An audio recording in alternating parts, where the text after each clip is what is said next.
Right. So we were having that discussion. You know what?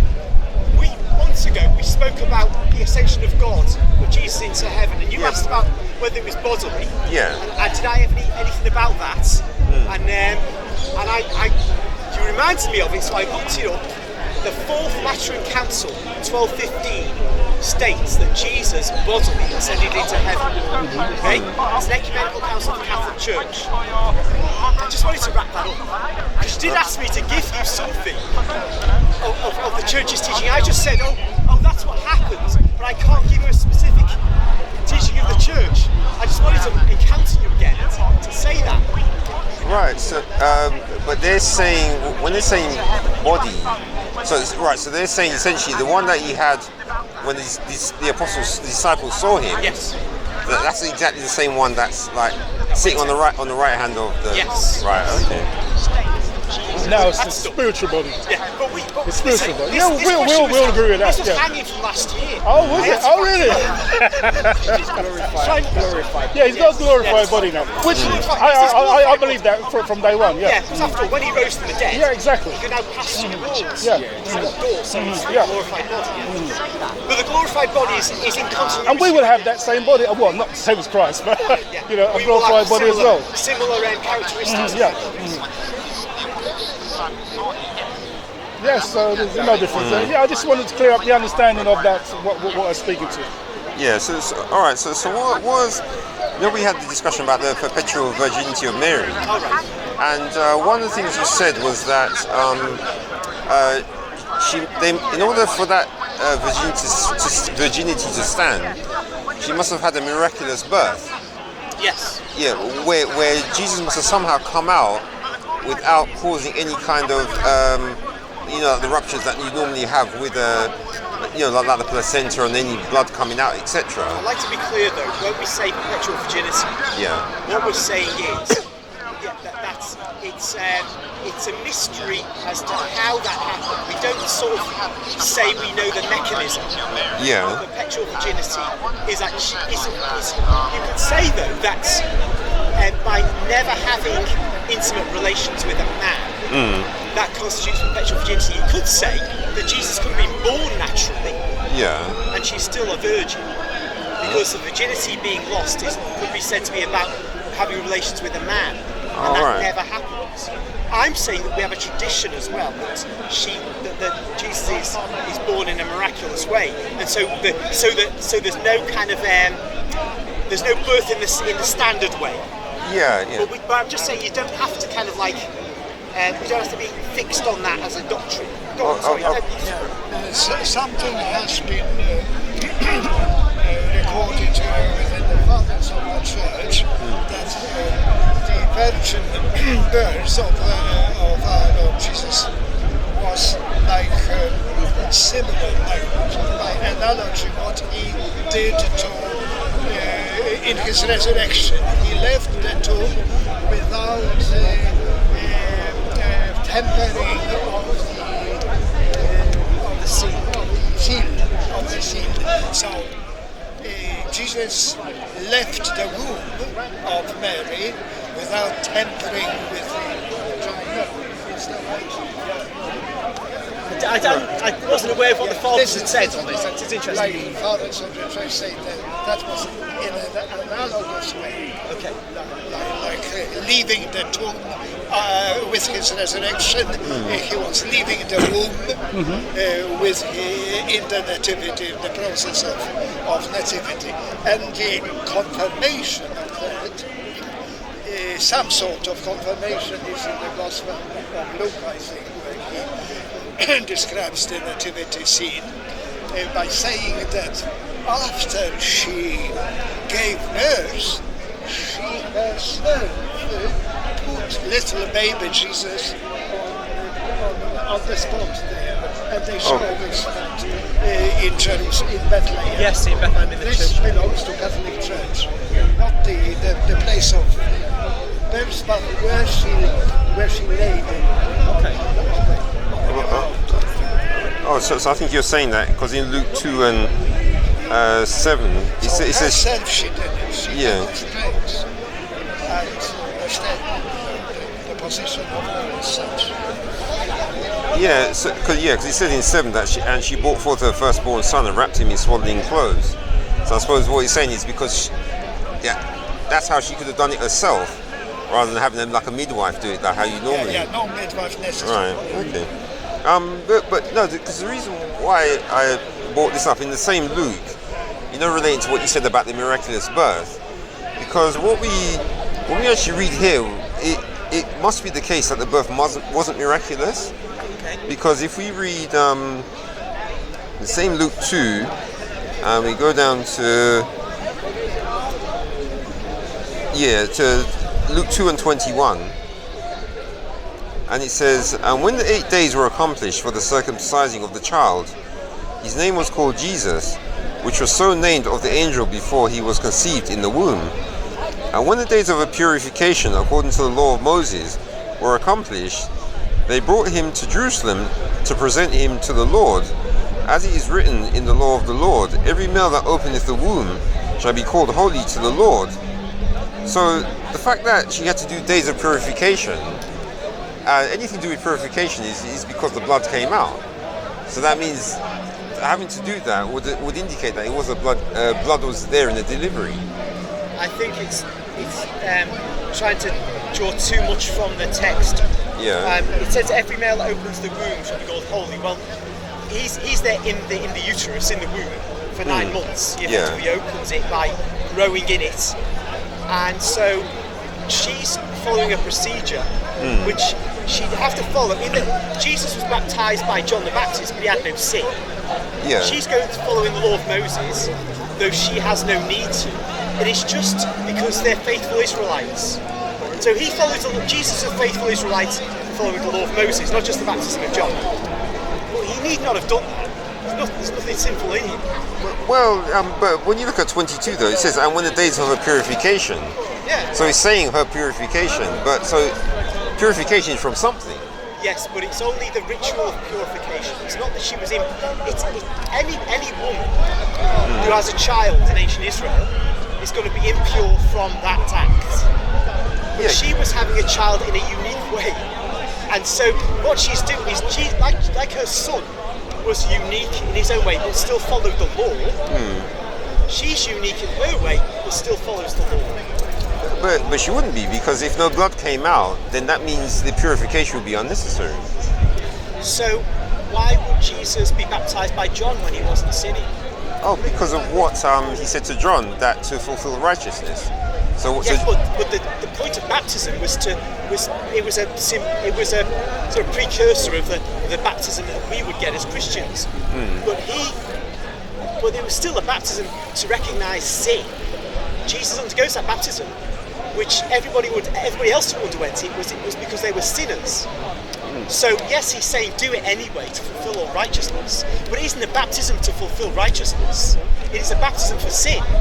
Right, but I don't know if you remember I can't remember somewhere in John when it talks about I think it's just before John 4.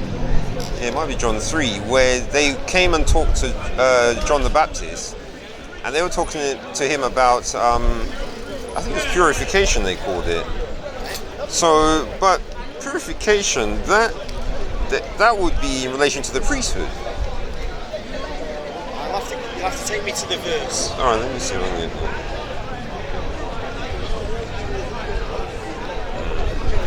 Nowadays. All right, it's John 3 and 25.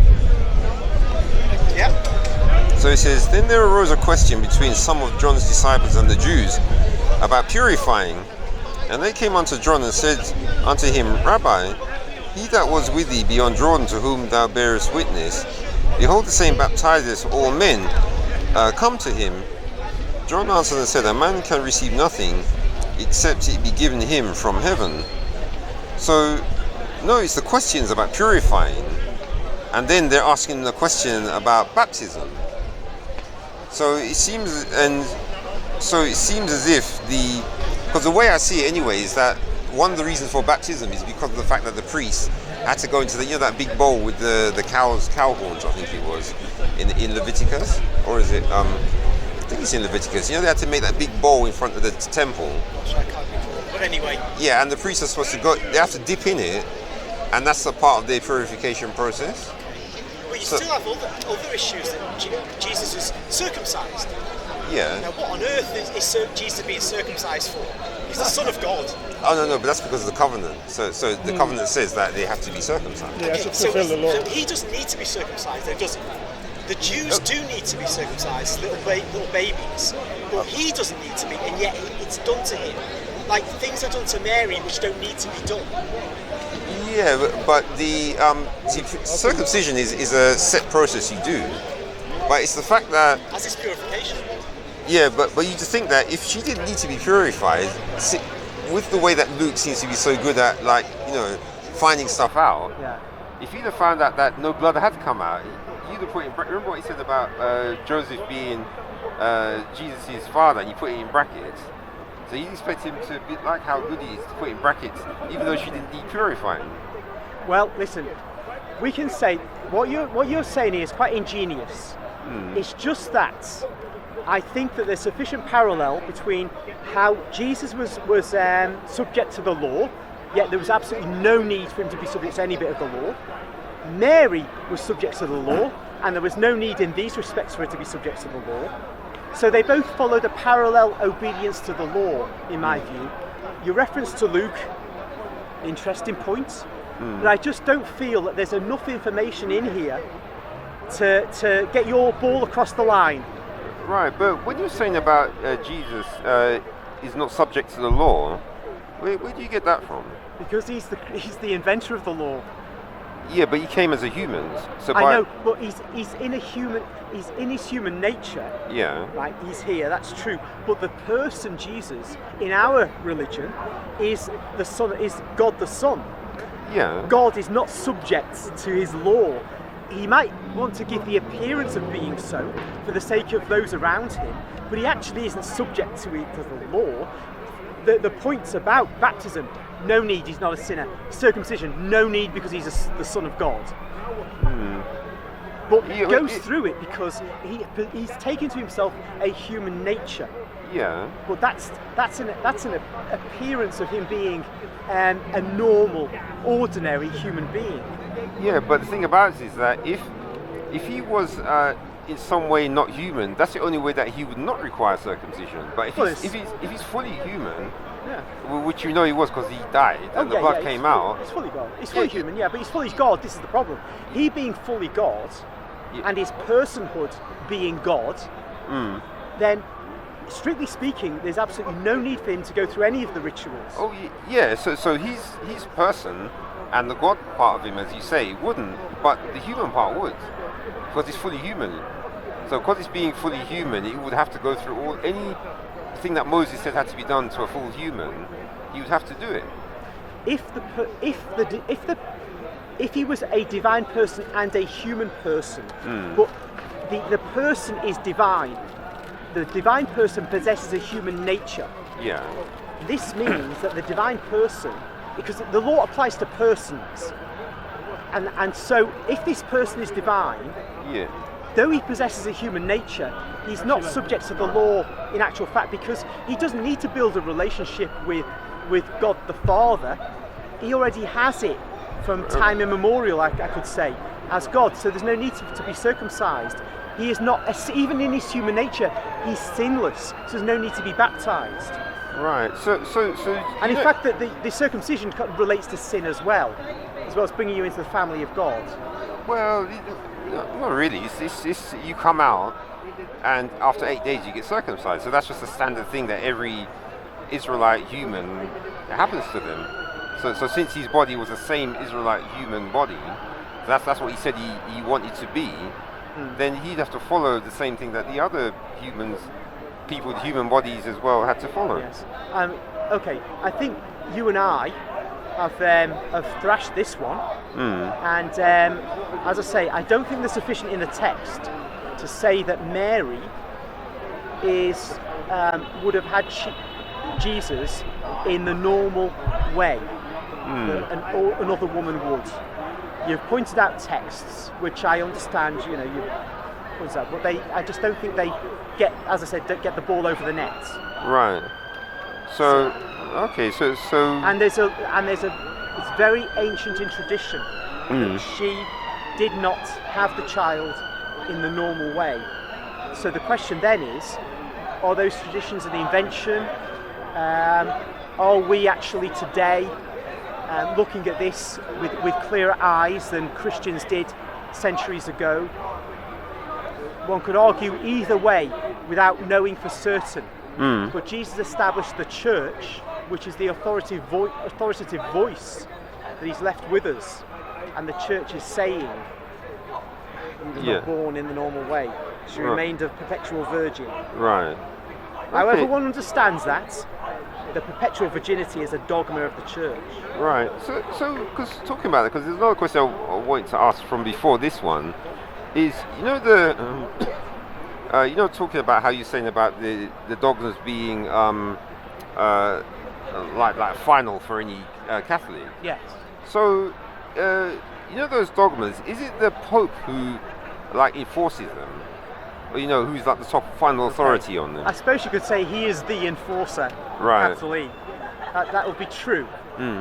But actually, in practice, the bishop in each diocese around the world is the enforcer in his region. Oh, yeah. Well, when I say enforcer, I don't mean like the one who actually carries out punishments, but I mean when to... because you know how, like with Moses, when he was... I don't know if you remember that time where they said they were in the wilderness and that man did pick up sticks on the Sabbath. So then they brought him to Moses, and so then obviously Moses is the top person who they were dealing with, and then he just went straight to God. So he then brought this problem, because he wasn't 100% certain about it, straight to God, and then obviously whatever God said is 100% final. So now any kind of questions in the Catholic Church which people have, I presume they have to be brought to the Pope. No. If you really have a question, I mean, it's a practical matter as well as anything else. Yeah. You have to ask your priest. Well, there are manuals, there are theological manuals you can consult. But if one doesn't have access to them, or one doesn't understand them, for educational reasons or whatever, one just goes to one's local priest and asks the question that one has. Yeah. If the priest can't answer that can be asked of the bishop, who's likely to be much more educated and know much more. Yeah. I doubt that then, if the bishop can't answer the question, that it would go to the Pope unless there's some serious issue that needs to be addressed. Yes. Like Luther's, is a man saved by faith alone? Or the parish priest says, well, so the bishop ends up with the Pope. Yeah. But most questions aren't like that. They're just humdrum questions. Oh, yeah. So they'll be just dealt with at the local level. Yeah, so but we will not be seeing the Pope sort of trying to get God's view on it. Right. So God has established the church to make these decisions. He did in the Acts of the Apostles, the Council of Jerusalem. James makes his decision after Peter has given a long speech. Yeah. James didn't say we'll consult the Holy Spirit first after Peter had spoken, and then gives his decision. His position as the chief of the Jerusalem church means that he makes the decision there. Right, but I don't know if you noticed that what James did, he did like what the Muslim scholars do. He actually brought a proof from the from the law and prophets. Okay. So if a situation like that happened to arise, would the Pope do a similar thing? There might not be any precedent from the law and the prophets. All our bioethical questions are brand new. I mean, you could say, for example, a man can't dress as a woman because that's in the Bible, right? Yeah. But what do you say to the question? I mean, I know it's kind of obvious to us, but where's the rule against every abortion in every case in the Bible? I mean, we can draw attention to certain passages, but to say that the Bible rules out abortion in every case, I think is a bit tricky. Oh no, but that's not too good a one, because of Rachel and what's his name? I've forgotten Eli's son, his wife. So because of Rachel and that son's wife, because both of them died in childbirth. Okay. So in both those cases, the priority was the child. Okay, but as I say, I just think that there are many bioethical questions. Abortion is obviously the most compelling one, has been for decades. But the Bible doesn't give an answer. So although you could, in some cases, you could go to the Bible and say this is the answer, but even then, if there's something in the Bible, that doesn't mean it's going to give you the answer. Because, for example, in the old days, somebody's practicing witchcraft, you stone them to death, right? Yeah. Should we do that now? Well, we're not on the, if obviously that was from when they were in the land, because that's what the rules were given for. Okay. But now, yeah. because of the Israelites are in captivity, obviously those rules can't apply because the heathens run the place now. Okay, but the Christians, what should they do with a witch in a Christian land? No, but there is no Christian land. Don't you think there ever has been? No, not that I can think of. Okay, what if there were one? Yeah. What if one just, one appeared in a few years' time, praise God, Christian country? What should they do with witches? Well, I suppose they'd have to maybe do it like how what Jesus said about the church and just send her out the country. Okay, exile her, but where's that in the Bible? No, I'm just doing a parallel of, because the church, when someone causes a problem in the church and is a disagreement, you're supposed to basically put them out as the final. Out the church though, not out the country. No, but the country's the church. So you boot them out the border. No, the church is in the country. It's maybe a Christian country, but the church is a supernatural reality in the country. The nation, the state is a Christian state in this hypothetical scenario. Yeah. But the land itself, doesn't mean you expel them from the land. You just said to expel them from the land. Yeah. You can expel somebody from the church and they can remain in the same house that you've always lived in. But I'm doing an interpretation. So if someone comes. Precisely. Yeah. You've thought, right, this is what I think we should do, looking at various scriptures and thinking about it. We can't always use the scripture to tell us what we do. But we still use it to guide, so it's what is the guide to the decision. So we don't make a decision totally independent of it. No, but I think your decision could be the one that a Christian state would take, but it could take a different decision. Yeah, but then you ask them can they come up with something from the Bible? Well, I'd say there's no ground for exiling somebody from the land in the Bible, because the land is different from the church. The church may be in the land, but if you expel somebody from the church, you're expelling them from a spiritual community that's entirely different from expelling someone from a physical, geographical community. Well, I don't know if you remember what Stephen said about the children of Israel being the church in the wilderness. And remember also God was saying things about when it came to the feast days, people would be cut off from among their brethren if they don't do the specific things. Okay, and nobody was expelled from the land of Israel, were they? No, but there are rules for certain things where they said that they should be.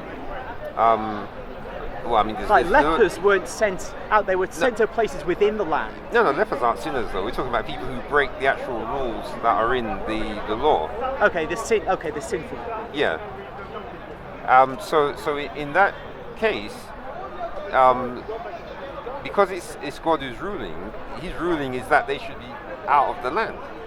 Sorry, where is that? Where is that they should be out of the land? Well, I suppose the unfortunate way is that the way that they got out of the land is that you like burn their cities or you kill them normally. Okay. So I just think that this is the problem. We can't rely on God to give us an answer for everything. We have to make a decision. The Catholic Church, we say, is established by Christ to make decisions on all kinds of matters, like the one the gentleman brought about celibacy. A whole range of decisions, that's the Catholic Church's job. Or, if it's not the Catholic Church, one's got to find the church which Christ did establish, because that church makes the decisions. Which one who established? Well, I'm saying that Christ established the Catholic Church, therefore it has the right and the duty to make decisions pertaining to Christian matters. But if you don't believe it's the Catholic Church that was established by Christ, you've got to find the church which he did establish, because only that institution can make decisions pertaining to Christian matters.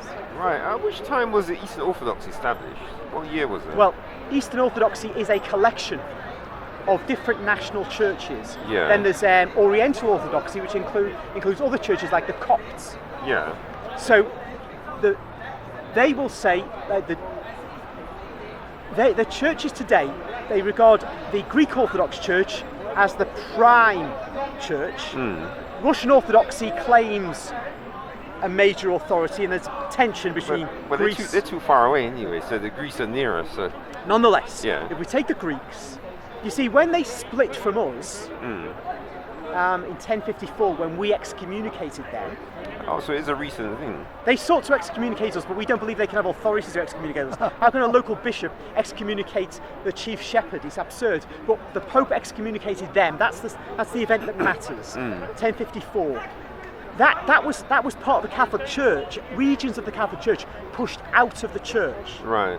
They then, now what's the status of them? Well, they're excommunicated body, part of the body. Okay. They then start saying they are the church. Well, they're centered on Constantinople, Byzantium. And that church begins, well, they say that they began with the Apostle Andrew, or a disciple of the Apostle Andrew. Right. But this is got no historical basis at all. Unlike Rome, a strong historical basis for saying Peter was martyred there along with St. Paul. But with Byzantium, it was a backwater. It was nothing. When Constantine chose it to be the new Rome, he was making a brilliant strategic decision. But it was just a little village. There was no reason for St. Andrew to have been anywhere near there, or any of his own followers being near there. Yeah. It was just made up because they wanted to have authority like Rome had. That means that Greek Orthodoxy, as a standalone church, cannot stand alone because it's separated from the vine, which is the body of Christ, the Catholic Church. Then, what is hilarious, the Greeks then go to Russia. The Russians say, when they choose Christianity over Islam, and they've decided they want Orthodoxy, not Rome, political reasons, I think, they say, look, come and give us a patriarchate, because they want to be don't want to just be under the Greeks, because the Greeks are run by the Muslims now, because Byzantium was conquered by Islam.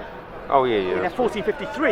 Yeah. After that, in the 1600s, the Greeks go to Moscow, somewhere like Moscow, and they create a patriarchate in Russia. This is stupid. They have no authority so to do. It'd be as if the Bishop of Birmingham could go to I don't know, the Congo and create a patriarchate there. He has no authority to do that. He's just a local bishop. And so the bishops of Byzantium had no authority to create patriarchates. So all these patriarchates that have come into existence, they're invalid, illicit. Now, go further. The Copts, their church in Egypt was founded by St. Mark, not an apostle, but an apostolic man. Right. Therefore, they have validity in themselves. Because we believe they really were started by St. Mark. Right. As I say, I'm totally sceptical for the historical basis for Byzantium, but not for Egypt. Good reason to believe Mark was there. But if a church separates itself from Rome, it's separating itself, in our view, from what is said in this book, that one must adhere to Peter. Peter is the leader, and the office that's created by Christ is an office of leadership. Separate yourself from that, you're separating yourself from Christ's will. Otherwise, everybody could go their own way. My church was founded by an apostle, so I'm autonomous. Oh, my church was founded by an apostle, so I'm autonomous. Jesus established one church, one head, one person has the keys, and that's being a prime minister, Isaiah 22:22. That one is Peter, and that because it's the keys that are given to him, that means he's an office holder. It's not that they die with him, because they're keys of an office. Yeah. So when he dies, the office continues, and it's filled by somebody else. As it happens, it's Linus, then Cletus, then I think Sixtus, and on it goes. So these names, what documentation are they kept in? Saint Irenaeus in about the year 180 gave us a list all the way back to Peter. Right. I think Socrates Scholasticus later did the same thing. There's another list, I've forgotten the name. Actually, it's not too distant from Irenaeus. But there we have, and we have nobody disputing these claims of the antiquity of the lineage of the bishops of Rome. But I suppose the problem is, though, is that in those times, that was when the Christians were getting persecuted, so they'd have a hard time disputing anything. No, it wasn't every day. I mean, there were times when it was peaceful, huge times before the empire converted to Catholicism, when there was peace. And because the church was building up all the time, you know, you see the trend. I mean, it's a massive growth, and the persecution, of course, wasn't happening everywhere at all times. Irenaeus was in Lyon, southern France. He was from Syria, I think. Ended up in France. So there's we know from the writings of these early centuries there was plenty of opportunity to think about the church, think about what it was, how it's growing, what its beliefs were in the past, and so on. There was no. It wasn't like, you know, hellfire and fury from the Roman emperors, so that nothing survived, nothing was written, everybody was running scared, hiding in the catacombs. It wasn't like that. That happened, but the church grew and wrote about itself. So we have plenty of records. But don't you find this interesting, though, that you know what you're saying about that the one who said he was in France? Yeah. That sounds almost a bit like the problem that the Muslims are having now. Oh. Where they say it all started in the Hijaz, in the middle of this, you know, where there's no water, like there's yeah. But yet when you actually read the history, and even their history, they always talk about like Damascus and Jerusalem. So and the fact that any of their like solid history started that were written was written by people who were like in Cairo, Ctesiphon, you know, Baghdad. Yeah. So it's all that area is where the actual people are doing all the writing. Yeah. They're 3,000 miles away, 2,000 miles away, and 200 years plus away. Yeah. Okay? So, but our writings don't start with Irenaeus. Right, they go back before that. We have St. Clement of Rome. Clement, the fourth bishop, not Sixtus, as I'm saying, Clement. He writes a letter to the Corinthians. So he's writing from Rome to a bunch of guys in Greece, telling them to get their house in order. Now, what is a bishop in one country having the temerity to tell a bunch of guys running their church in another country? If this was Protestantism, they tell them to get lost. It's our church, we've got our Bible, you go and sling your hook. Clement, they'd say. This was a true Protestant faith in the 1st century AD. But Clement, no, he expects them to do as he's telling them to do. And they don't write back and say, sling your hook. Oh yeah, because he's writing from where the all the guys with the big swords come from, isn't it? So no, this is the big guys with the big swords are using them to chop off the heads of the Christians. They're not being wielded in favour of the Christians. Yeah. Clement has no earthly authority. It is a purely spiritual authority he's exercising. But what year was that? About AD 90. Yeah, so that was a good time for some chopping still being happening because Alexander got sacked in 130 something, wasn't it? So between you may be right, but what matters is Clement was writing without any authority of the Roman state behind him. Rome was a dangerous place to be. The vast majority of our early popes were all martyrs. But the point I'm getting at here is that we have this letter from Clement at a time when the apostles were not yet all dead, writing and telling a bunch of guys in another country what to do. You don't get that kind of thing being written by other countries to Rome.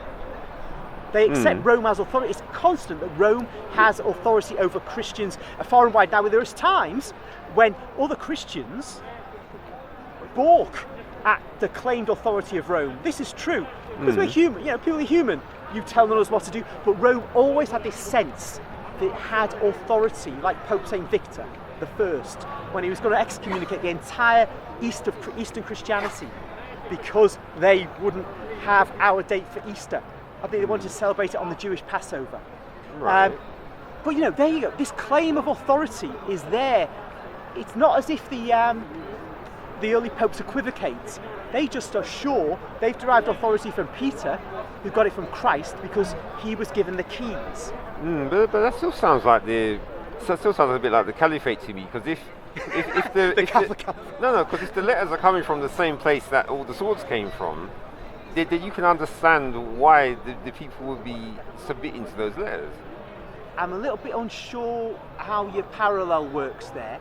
I mean, the swords are not Catholic swords. These are No. pagan Roman swords. The Caliphate, as is wielding the sword on behalf of the Mohammedans. Yeah, but remember, he's sending the letter in that direction from Rome down to Greece.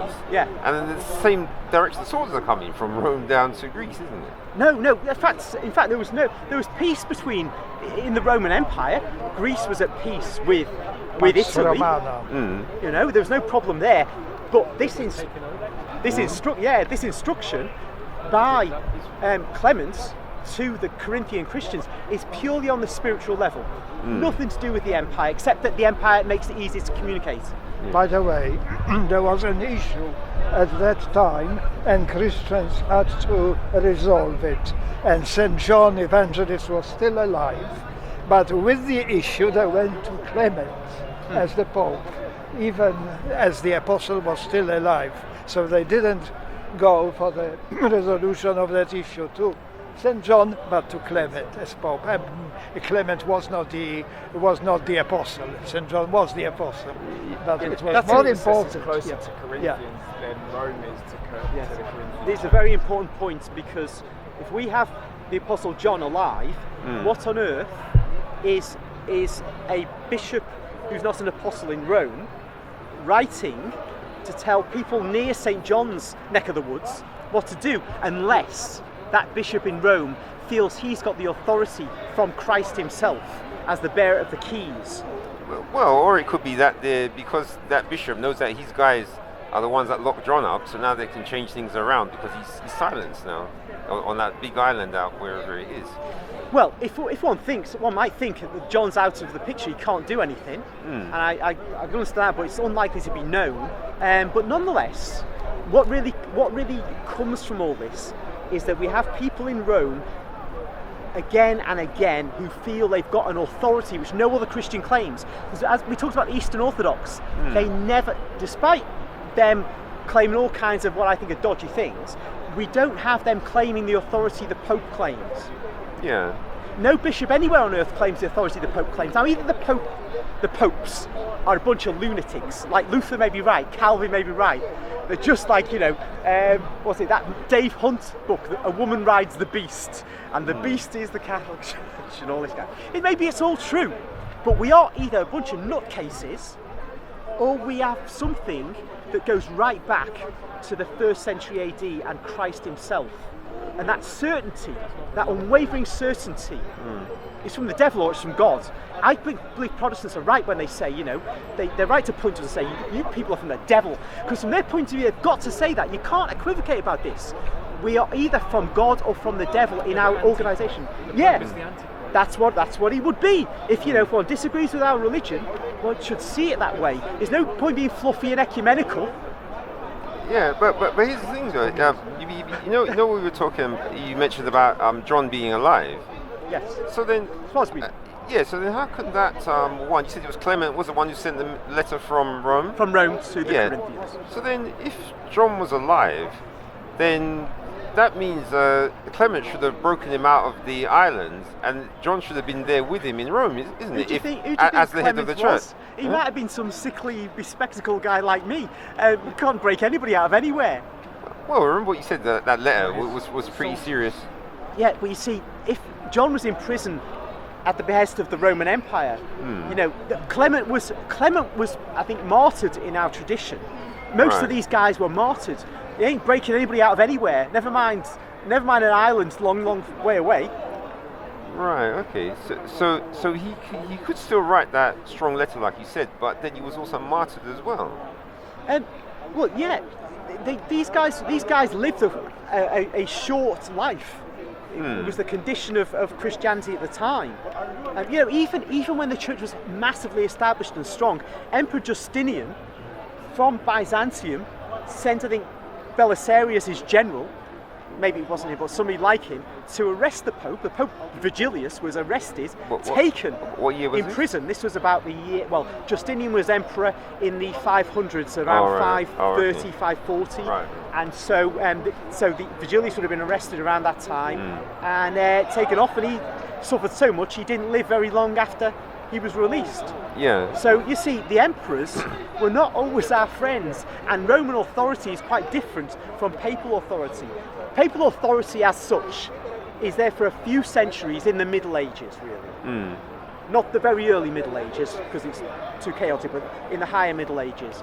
And then it wanes after that, so, you know, we don't have any significant spiritual authority. All right, so Well, you don't need to, that's another thing. The focus is, this man, all these guys are saying we have the right to tell you guys what to do wherever you are in the world. What on earth are they doing saying this? Are they sane? Well, no, it must just be because they, the fact that they knew him means that he either would have Knew visited. who? No, the Clement, because if Clement's going to send a letter to the people in Corinth, if they don't know him, some letter arrives, they, who's this guy? They throw it in the bin, wouldn't they? So they must have either seen him or someone they know has actually visited him. So why, in about the year 190 or thereabouts, did Pope St. Victor I threaten to excommunicate the entire Eastern Christian Church? When I say the Eastern Christian Church, I mean the part of the church in the East. Part of the Catholic Church in the East. Take care. I mean, we can't say he knew all those guys. I mean, they will have known him as Bishop of Rome. Yeah, And he was writing as Bishop of Rome, as Clement was writing. Again, it's writing with what he perceived to be his authority. Yeah, but then the people there, see, when it comes, because back in those days, obviously we don't have like instant communications. So usually when someone writes, you won't know them, you might not know them personally, but the only way you can have a link is there has to be someone else like who's travelled and known them, and then they would then be able to know who that person is, and they can tell you who the person is. What would happen is, priests would often go with a letter from the Pope to the place that letter is to be delivered. Yeah, but those people have to know that priest. No, they'll simply come with maybe a seal. I don't know. Maybe there's a special seal. Yeah. But it wouldn't always be practical for what you've said to occur. But what matters is, whatever the means of getting the communication across from one place to the other, none of these men in Rome ever turned around and said, oh gosh, you know, so-and-so who was one of my predecessors, I think he went a bit far. We don't really have all this authority. We're just like brother bishops like the rest of you guys. Why didn't that happen? You see, the Catholic Church is like this. It knows itself, it knows its authority, it knows where it comes from. It's not a man-made church that came around 600, 500 years ago. It's not got false fairy stories about its origins, like the Greeks do, in my view. It actually knows itself thoroughly, and the only argument is how far does its authority stretch? Because when Pope Victor said he was going to excommunicate the East, they told him to get lost. Yeah. And you can get this kind of thing, and that's how we broke with the East in 1054. They were basically telling us to get lost. Yeah. Now they did come back. There was the Union Council of Lyon in 1274, the Second Council of Lyon, I think, and then the major one, the Council of Florence Ferrara in 14. I keep losing my dates here. I know that if Byzantium fell in 1453, it was before that. So that's the Reunion Council, and there the representatives of all what's called the Pentarchy, the 5 patriarchates: Jerusalem, Antioch, Rome, Byzantium, and Alexandria. And those are the conditions that were required for a council to be ecumenical according to those in the East. Those conditions were met. Every bishop signed a decree which made the Pope authoritative over all Christians and some other things that were issued. All except one. All their Christians, not all Christians. No, all those who were in the world, calling themselves Christian at that time, pretty much under those bishops, accepted these guys, East and West. Yeah. And they signed this, and then they reneged on it. But the problem for them is their own theology, or their own ecclesiology says once you've accepted an ecumenical council, it's binding. Otherwise, they could reject the earlier ecumenical councils, which say Christ is God. They'd be inconsistent. They are inconsistent in the East, the Orthodox, so-called Orthodox. But that's their problem, not ours.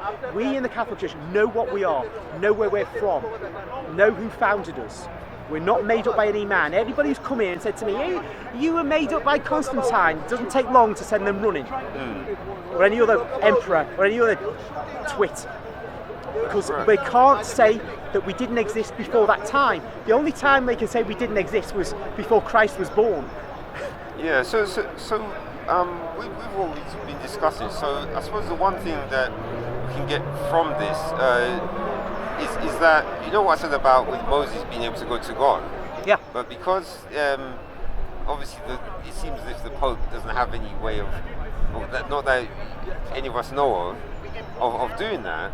So doesn't that then mean that it's like we're all in the same boat, including the Muslims, in that it's really down to whoever's like actually running that organisation who really makes the decision.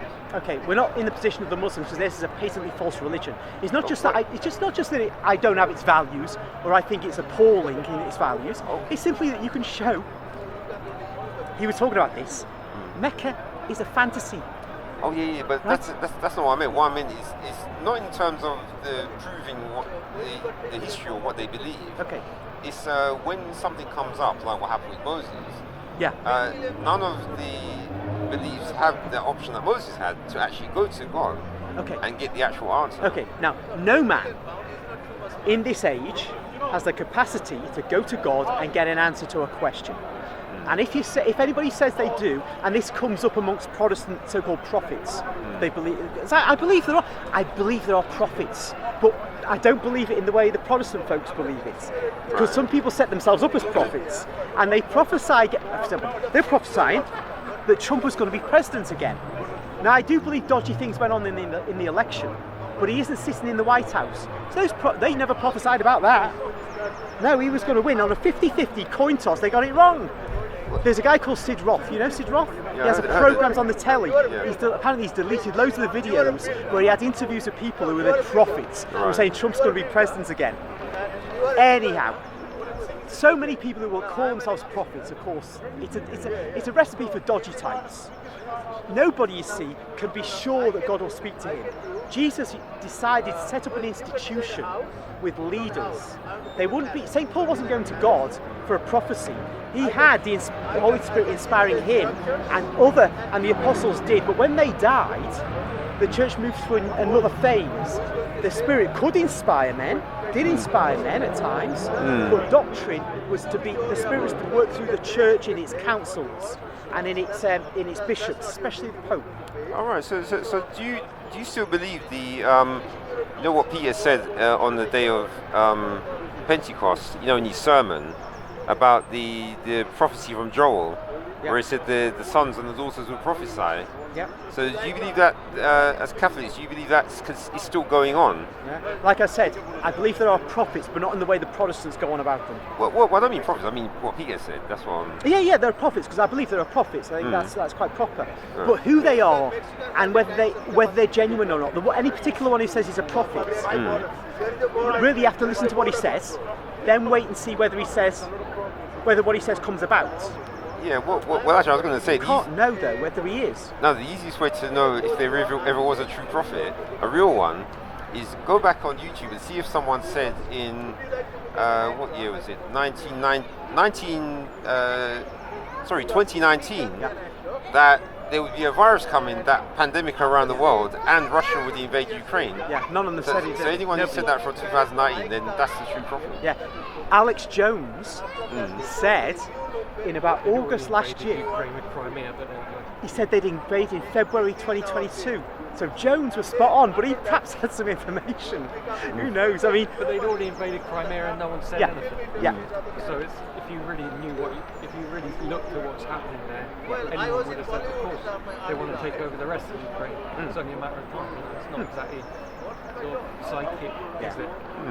But I think that what the gentleman's saying effectively is, we will not find anything on YouTube where somebody was predicting this, and it just shows how. If you study like the history of Ukraine and Russia, then you will be able to guess what's going to happen in the future. So studying history basically makes you the best guesser of what's going to happen in the future.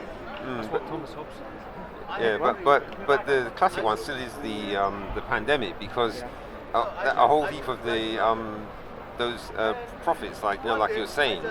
And Kenneth Copeland stood there in 2020 and he said, "COVID, you're finished. You're finished." And that was middle of 2020. Well, of course, that's false. So that shows he's a false prophet. But that, you see, there's a tendency to just go too far, to feel you want certain gifts, so you decide in your mind you've got them, and then you make stupid statements. That's the problem, I think, with some, because the ego gets involved. But I think I think I might mention before that I think the reason why they get so confident is because of the amount of people that listen to them. Yeah. And I've noticed a lot of people are like that. Is once they get a lot of, since they've got a lot of ears, it just makes them more and more confident. Yes. And I'm actually wondering could that have been the basis for why the Catholics came up with a lot of these, the things which are in the Bible? It's because so many people agreed with it. They felt that the Spirit must be with us because all these people are, listening to what we're saying, like about, things about Mary, etc., and like purgatory and things like that. And so because the people were like behind it, it could be that they saw that the people accepting it in such large numbers gave them the confidence to believe that it must be from God because of that. I think what happened is things the Catholic Church said were regarded by the Christian people as perfectly proper and right. They weren't a surprise. They were the natural beliefs of the populace from the earliest times. So to say that Mary ascended bodily into heaven, that would have been a constant belief. May not have been recorded from the very beginning, but when the Church starts saying this, well, it's there in the Transitors. From the 5th century or 6th century AD. It's there in other early documents. Not they're right in the earliest time, but we don't know what people were saying in the earliest time. But the fact that people were producing stuff like the Transitors says that the people really were their minds were in conformity with the idea that the Blessed Virgin bodily ascended to heaven. It's when you get beliefs which are totally out of kilter with what the general Christian populace has been thinking, like the doctrine of salvation by faith alone, that you get a great division in Christendom. People know this was a brand new idea, and so the whole Christendom splits, and we go to war with one another. That wasn't happening when the Catholic Church says Mary bodily bodily ascended into heaven, or when it codifies the doctrine of purgatory, because people always believed in purgatory. Here's an example. In the second book of Maccabees, chapter 12, verse 46, Judas Maccabeus speaks about prayers for the dead. Yeah. You can't have prayers for the dead unless there's some separate place other than hell and other than heaven. So when we're talking about purgatory, and you look in early writers of the church, early church fathers, then you see there's this purgation that they're talking about. So again, there's no massive division in Christendom. Oh, look, the Pope's saying this, the Catholic bishops are saying that, we must go away from this because it's a brand new teaching that we've never heard before. That doesn't happen. That happens in the Reformation, though, because the Protestants do bring in new teachings. Well, of course, when you're saying that it's a new teaching, because this idea of the faith, it's faith alone. Is that the one? Is it Luther that came with that, or was it the other guys? That's Luther. Oh, it's Luther. He starts his career before Calvin, and we know it's a brand new doctrine because Alistair McGrath, a Protestant academic, wrote a book called Justitia Dei, and he says in that book that this was a new teaching. It was not there before. Right. I'd forgotten something, but I just remembered it now.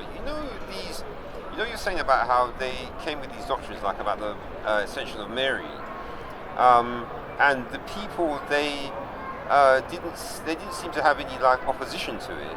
But wasn't this in the time when the Catholics were doing a bit like what the Arabs like to do, by only speaking in Latin, so the other people couldn't understand what they were saying? No, because once people are celebrating a feast of the Assumption of the Blessed Virgin Mary, and their priests are talking about it, of course they're talking in, Anglo-Saxon, Old German, whatever the language is that is being used at the time in the new Catholic Europe.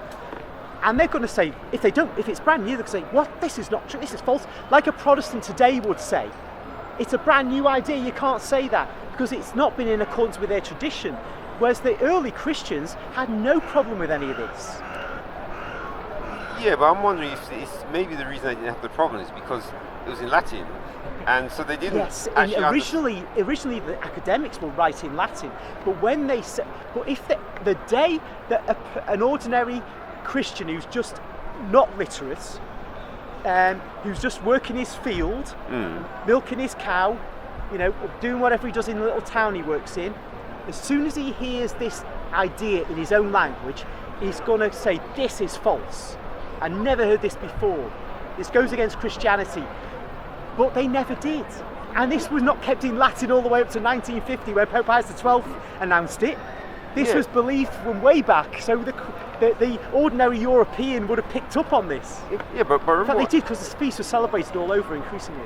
Yeah, but remember what happened with Henry VIII when they said that he had that Bible translated.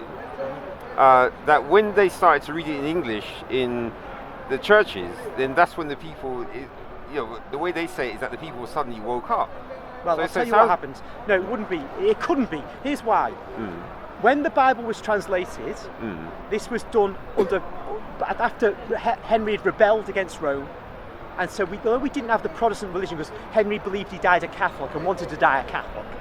But as we get the translation into English spread, then the priests who were in the pulpit at that time are Henrician priests. Right. They're not anymore Catholic priests. They're given an interpretation which says the Pope doesn't have any authority in England.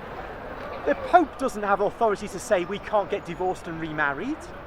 That's not what Jesus... So this is what they're giving to people. You can read a Bible in English till the cows come home, but look at the Protestant religions. Several of them, they all have the Bible in their own mother tongue and they all have different denominations because they all interpret it differently, even though it's their mother tongue.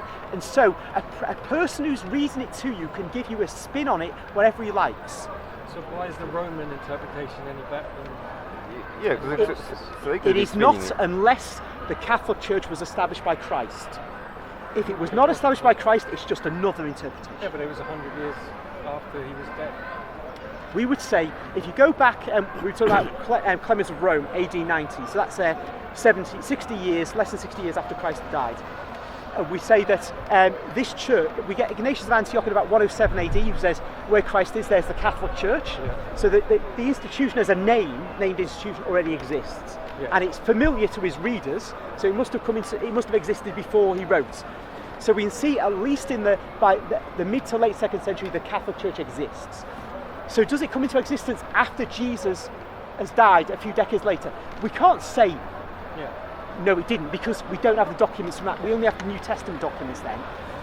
But Jesus wouldn't have said, go and form a new church based on Judaism, but make it like European. No. What he says, upon this rock, when he's talking to Peter, I will build my church.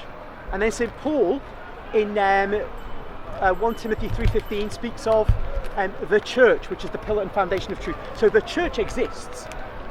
At Ignatius of Antioch in 107, so if Paul writes that in about AD 55, right.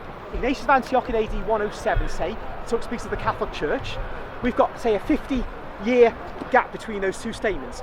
Only if the church Paul talks about has been subverted or got rid of and replaced by this thing called the Catholic Church that Ignatius is speaking of, can it be said that my church is not the true church that's established by Christ and the apostles ruled.